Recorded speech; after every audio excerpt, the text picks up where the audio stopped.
नमस्कार. आपण ऐकताय आणि पाहताय आपल्या अण्णा हे यूट्यूब चॅनल.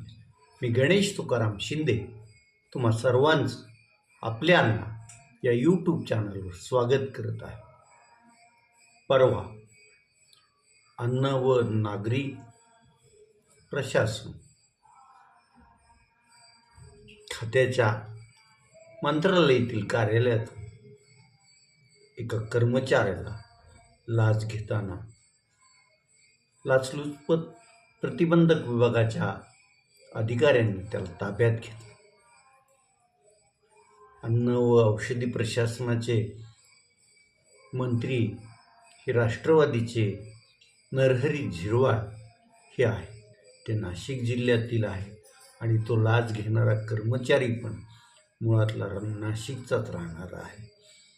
त्यामुळं हा योगायोग म्हणायचं का तो नाशिककर असल्यामुळं झिरवाळांनी त्याला काही अशी कामं करण्यास खुलेआम परवानगी दिली असावी अशीही चर्चा मंत्रालय परिसरात सुरू आहे. परंतु या झिरवाळ यांच्या कार्यालयात हा प्रकार घडावा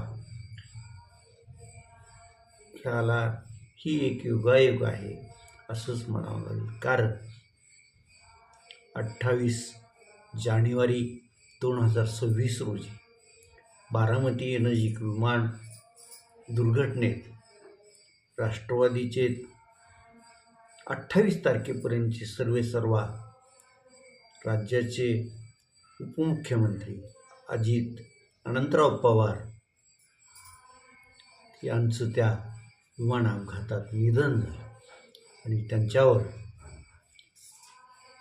29 जानेवारी 2026 रोजी बारामती येथील विद्या प्रतिष्ठानच्या प्रांगणात अंत्यविधी पार पडला.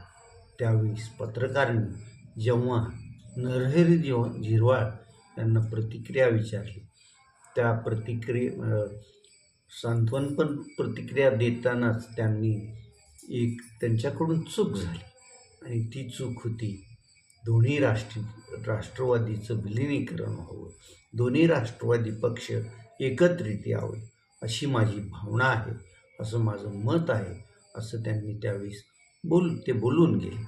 आणि नेमकं हे बोलणंच माहितीतील अनेकांना रुचलं नसावं. त्यामुळंच की काय मग सरळ साधे आदिवासी जमातीतले नरहरी झिरवळ अनेकांच्या डोळ्यात खुपू लागले असावे. त्यामुळंच त्यांच्या कार्यालयातच एक क्लर्क लाच घेताना अटक झाला असावा की काय अशी शंका येण्याइतपत हे वातावरण म्हणजे एकंदरीत चित्र आहे. असो, लाच घेणाऱ्या कर्मचाऱ्याने लाच घेतली, त्याला पोलिसांनी अटक केली.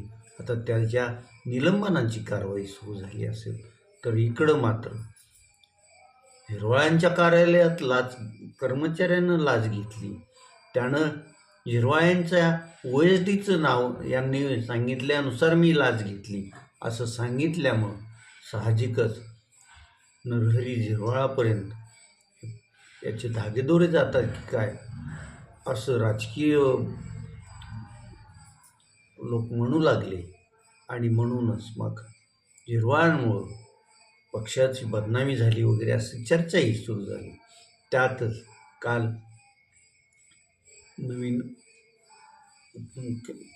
पहिल्या राज्याच्या महिला उपमुख्यमंत्री आणि राष्ट्रवादी सर्व पक्षच आता त्यांचंच नेतृत्व मान्य करायला तयार झालेलं आहे अशा सुनेत्रा अजित पवार यांनी काल आपल्या पक्षाच्या सर्व आमदारांची बैठक शासकीय देवगिरी या निवासस्थानावर बोलावली आणि त्यात झिरवळ हे पण राष्ट्रवादीचे आमदार आहेत, मंत्री पण आहेत, ते पण आलेले होते.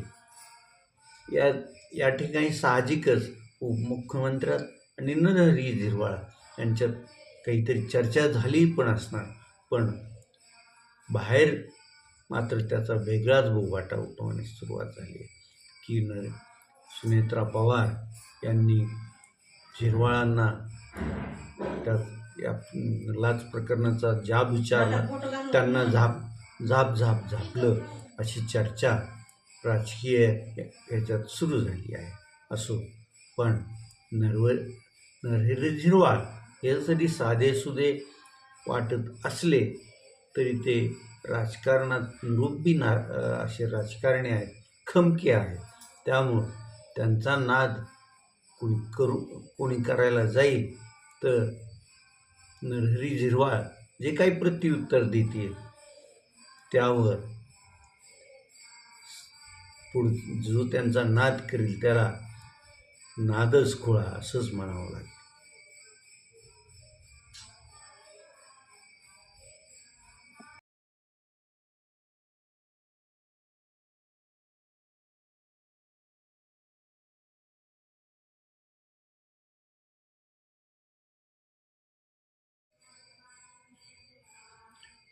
धाराशिव जिल्हा परिषदेच्या अध्यक्षपदाचं आज सायंकाळी 5 वाजेपर्यंत पण निवडणुकीचा कार्यक्रम जिल्हाधिकाऱ्यांनी जाहीर केलेला नाही. त्यामुळं साहजिकच आणखी एखादा आठवडा जिल्हा परिषदेवर कोणाची सत्ता येणार, कोण जिल्हा परिषदेच्या ह्या वेळेच्या पहिल्या महिला अध्यक्ष होणार याबाबत चर्चा रंगतच राहणार. दावे प्रतिदावे आपणाला ऐकतच राहावे लागणार. आता बघा ना, महायुतीतील मोठा पक्ष असलेला भाजप, या भाजपनं महायुतीमधील राष्ट्रवादी अजित पवार पक्षाचे 6चे 6 सदस्य, त्यानंतर शिवसेना एकनाथ शिंदे पक्षातील त्यांच्या मताप्रमाणे 7 सदस्य, असं जवळपास 35 लोक आमच्याबरोबर आहेत असं आता त्यांचा कालपासून दावा आहे. पूर्वी 31 म्हणत होते, काल कुठले तरी कोणी त्यांच्यासोबत गेले, अगदी धनंजय सावंत पण त्यांच्यासोबत गेले अशी चर्चा सुरू असून आता त्यांच्याकडं 35 जण आहेत असं भाजपच्या जी मंडळी प्रसारमाध्यमावर किंवा कुठं चर्चा करते त्यातून हा आकडा आलेला आहे. तर काल शिवसेना एकनाथ शिंदे पक्षाचे जिल्हाप्रमुख दत्तांना साळुंके आणि युवा सेनेचे राज्य पदाधिकारी असलेले अविनाश खापे यांनी कालच्या पत्रकार परिषदेत उघडच भाजपचे जे 35 आकडा आता सांगू लागले आहेत त्यांना आव्हान दिलेलं आहे आणि आमच्याकडं पण 28 जण आहे असं सांगत तुम्ही तुमचे 35 दाखवा, आम्ही आमचे 28 दाखवतो असं अविनाश खापे यांनी भाजपला आव्हान दिलं आहे. आता जर सामान्य जिल्ह्यातील माणूस म्हणत असेल जिल्हा परिषदेची सदस्य संख्या 55, आता एकाकडं 35 आहे, दुसऱ्याकडं 28, हा आकडा जातो 63वर. मग हे 8 जिल्हा परिषद सदस्य वाढले कसे आणि कुणी वाढवले आणि कुठून आणले हा सगळ्यांना पडलेला प्रश्न आहे. आज मितीला तरी कोणाकडेही स्पष्ट बहुमत नाही हे त्रिकालाबाधित सत्य आहे.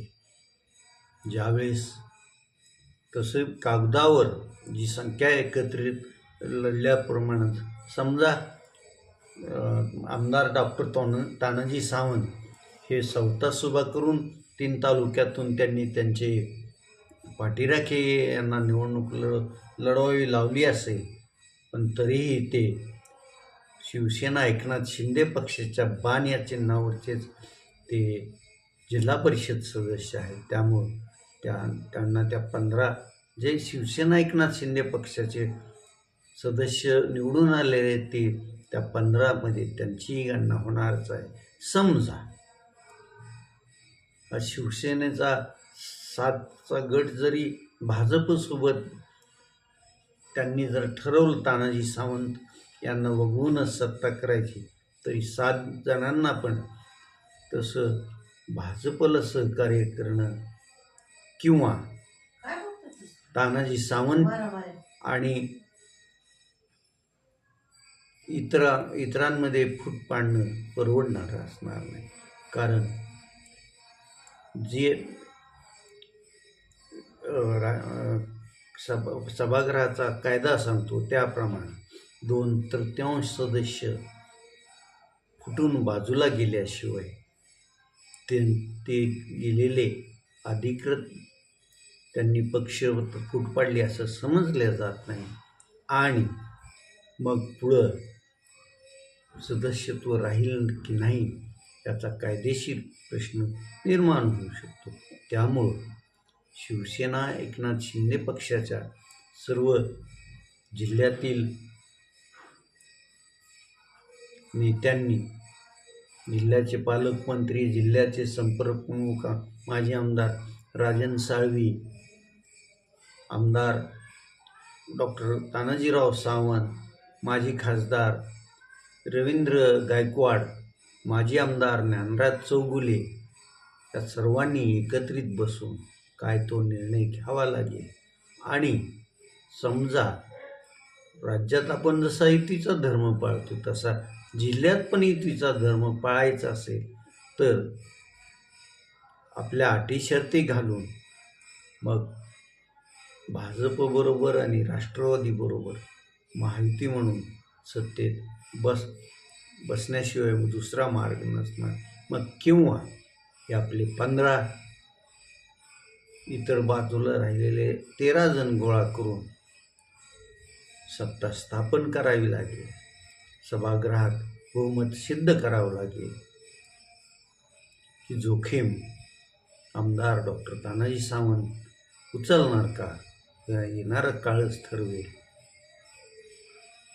सध्या